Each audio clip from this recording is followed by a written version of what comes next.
Hi readers, welcome back. This is part 2 of my series about the books that were popular in the year that I was born. And this part is going to focus on the books that were on my family's shelves and that I remember from growing up and watching them, not only read them, but seeing them in the bookshelves in my family. I have a habit of really connecting myself to the books that I read all the time. And I remember even as a kid looking at those bookshelves a lot, studying them, looking at the books, taking them out, touching them, wondering what they were like, wondering when I would be old enough to read some of them, curiously thinking about why some of them seemed more important to us than others, why some of them seemed like my sisters didn't maybe want my parents to know what they were reading. There was just a lot of memory around that when I was a kid. So let's take a look at some of the books that were popular in 1961 and what my parents and my sisters were reading. So as I noted in part 1, I took a look at Google, searched the books that were popular in 1961 and got a Goodreads list of 200 of them in kind of order, I think, of importance maybe, or maybe in order of publication dates. I didn't really look, but they've all been published and were popular in that decade. Now, my parents were older parents when I was born. They were 39 and 40, and my sisters were 12 and 14. So I was really at the tail end of the baby boom, if you will. And there was a big gap between my age and my sister's age, obviously. So some of the books that I remember my parents and sisters reading were sort of classic literature at that time, or contemporary literature at that time, and are still authors that I hear about now and then, but I'm curious and will be curious to know if you hear about them or have heard about them now. Some of them I think you will have, and some of them maybe not. So let's get started. So one of the authors that I remember clearly was Philip Roth.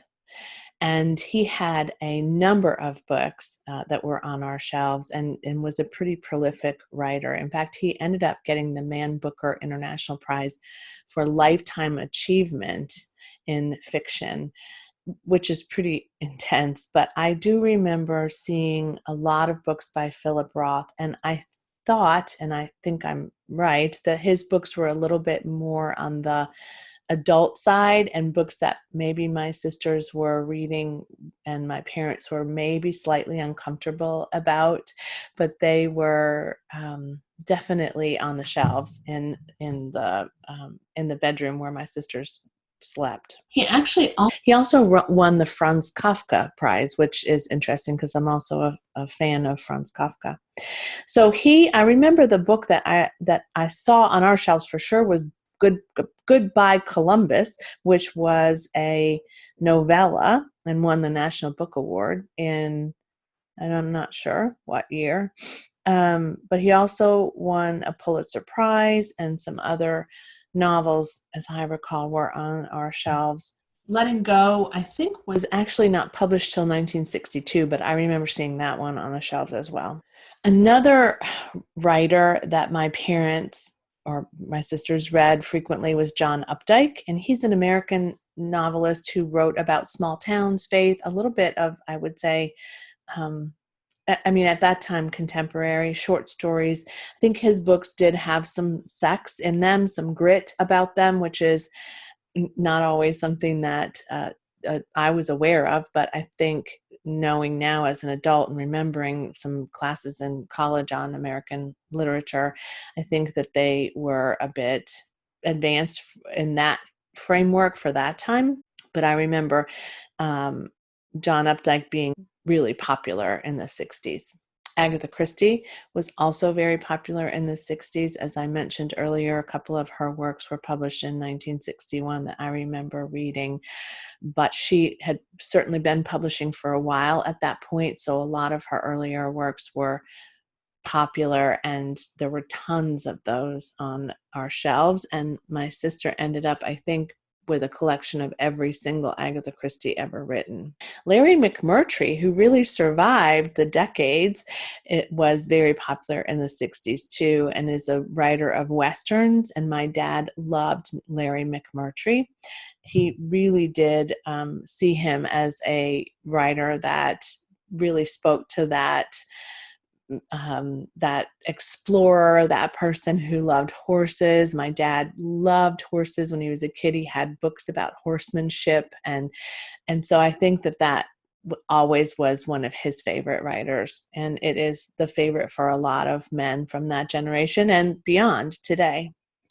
One of the most memorable for me is the Lonesome Dove series, and we ended up watching that as a family, separately but together, years later, as it became an adaptation. It was very popular and beautifully done, as I remember, and so that one always stands out as one of the ones that is connected to my family too. Arthur Haley was from British Columbia, so he's not an American writer, and he wrote a lot of thrillers, and they typically had a connection to some sort of system or structure. Like one of them was called Airport, one of them was called Hotel, and they often had some espionage or some aspects of political intrigue or chaos or conspiracy of some kind. And I remember those being very popular in my household and for other readers outside that I knew. Carson McCullers was an American Southern Gothic author, a very popular woman who wrote a number of amazing novels that are still well read today, but she was very popular on our shelves when I was a kid, as was Elmore Leonard, who also wrote short stories. A lot of short story writers in the 60s and 70s, not as many, I would say, now in my sort of purview, but many more of them. He wrote Westerns, but he also later wrote thrillers and mysteries, and so he kind of was able to spread through some genres, but very popular and also very prolific. Shel Silverstein was also one of the top 200 books in 1961 and started to gain popularity at that time and has sustained that popularity over all these decades. Some of his books, Where the Sidewalk Ends, as well as The Giving Tree, are still staples in American schools and in families, libraries all across our country. And Shel Silverstein will always be another one of my favorites as a young person, as well as an older woman who has little ones growing up in the world and being introduced to him in their learning and development. Bruce Catton was a Civil War historian who my sister adored, and my dad did too. And so they had a lot of books by Bruce Catton. I remember seeing them. I remember them being really big and daunting to me, so I've never read them or even started to read them. But the collection of his works was pretty important to them. And both my oldest sister and my dad were very keen on reading historical fiction or nonfiction, especially around the Civil War or any war, really. But my dad and my older sister had a great affinity for the Civil War. I think my middle sister did too. But Bruce Catton was a staple in our home. On that same theme, Alistair MacLean wrote a lot of books about the wars, and he was a political war thriller writer that my dad adored. So he wrote Where Eagles Dare and The Guns of Navarone. Both were made into movie adaptations, very famous movie adaptations, but his books were the ones that my dad could not wait to get his hands on and read. And then Harold Robbins was an interesting kind of controversial author at the time, and another one that was on the shelves but maybe hidden from plain sight because of the sexuality. The grit of those novels was particularly sort of known to me in an underlying way, that those were not books that I should even consider picking up and reading. But again, he was maybe the world's best-selling author. I mean, honestly, he sold a ton of novels, and his books were all about relationships and about the challenges of relationships, and really well done. Mary Stewart was another one that we had a lot of her work, and I have read some Mary Stewart's over the years. Mystery, romance, suspense, romantic suspense, I guess you would say, some historical novels. So she kind of crossed some genres too, but she really did a mystery well, as I remember. And I remember the romantic suspense. If I recall, it felt a little bit like Daphne du Maurier. I really do recall enjoying her. So she was one of the ones I did end up reading, and remember that came, my love of her work came from those shelves and pulling those off. And then finally, Louis L'Amour, who may be one of the most prolific authors ever. Also Westerns, appeals to a lot of men in that I would say range of time, but also had a following decades later. And you can still find, and when I go to book fairs and I see the stacks of Louis L'Amour books, I think about all the older men that were in my life, including my dad, my uncles, that really loved his work and influenced a lot of young readers, I would say, to create a love for that genre.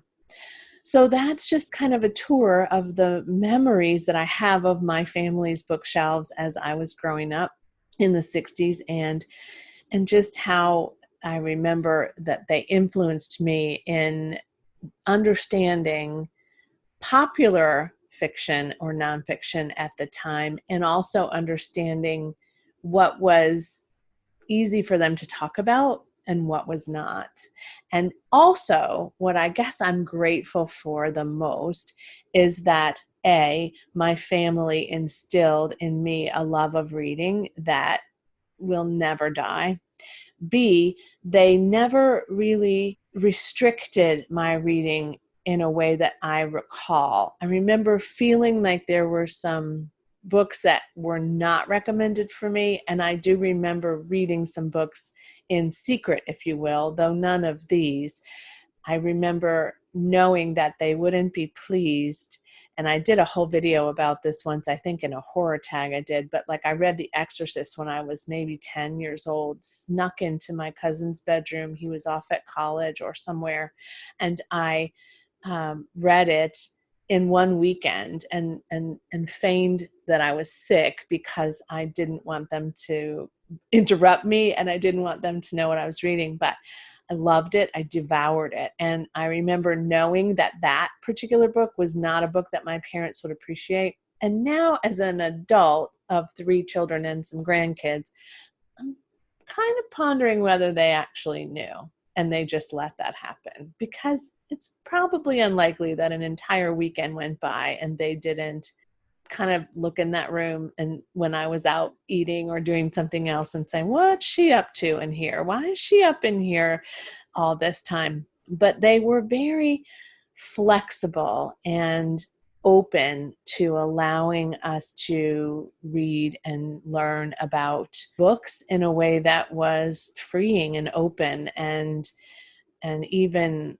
later in my life, I remember as a young teenager reading Stephen King's Carrie and loving it, and also being aware that the language was pretty significant, right? And the plot was pretty creepy. And my dad came into my room one night and asked if he could borrow a book. And I said, sure. And I had a lot of books at that time too. And he picked Carrie. And I remember thinking, oh, he's going to know what I read. He's going to know that I read this. He's going to read every word and say, oh my gosh, what is she reading? And he read it. And after he was done, I said, did you like it? And he said nothing about the language. He said nothing about the creepy horror plot, but he said it was a very interesting novel. And I wasn't expecting some of that. And I can't tell you that my dad didn't swear, because he did. He clearly did. But, and I wasn't reading what he was reading at that time. Now I do sometimes go back and read some of the authors that he read. Tom Clancy was one of them. And I just remember being very afraid that maybe he was going to say, yeah, you can't read this anymore. And he never did. And neither of them, nor my sisters, ever did anything to limit or restrict my ability to read and connect with books that I really wanted to connect with. And so as I approach this 59th year of my life, I am so grateful for them. I'm so grateful for my childhood and having access to all of those books, all of that learning and adventure and fascination. And I can't thank them all enough. So I'll text my sister, who is still around, and I will thank her for helping me with that, because I remember her buying me books too and recommending books to me, and she still supports my reading habit. After Hurricane Katrina, my sister sent me boxes of books to replace the ones that I had lost. And that will always be something that I will never forget and am eternally grateful for. And my other sister did as well. So there you go. That got a little bit emotional for me, but thanks for joining me. I know these were long, but hopefully the break in between will help. And I hope that you have learned something about 1961 and that entire decade and who was popular then. And maybe you've read some of these authors, or your family did, or you have seen some of the adaptations, and maybe they've sparked some interest for you in taking a look at them and learning more about those authors. But no matter what you do with the result of this video, whatever it is, I hope that it results in a very happy reading day. Bye.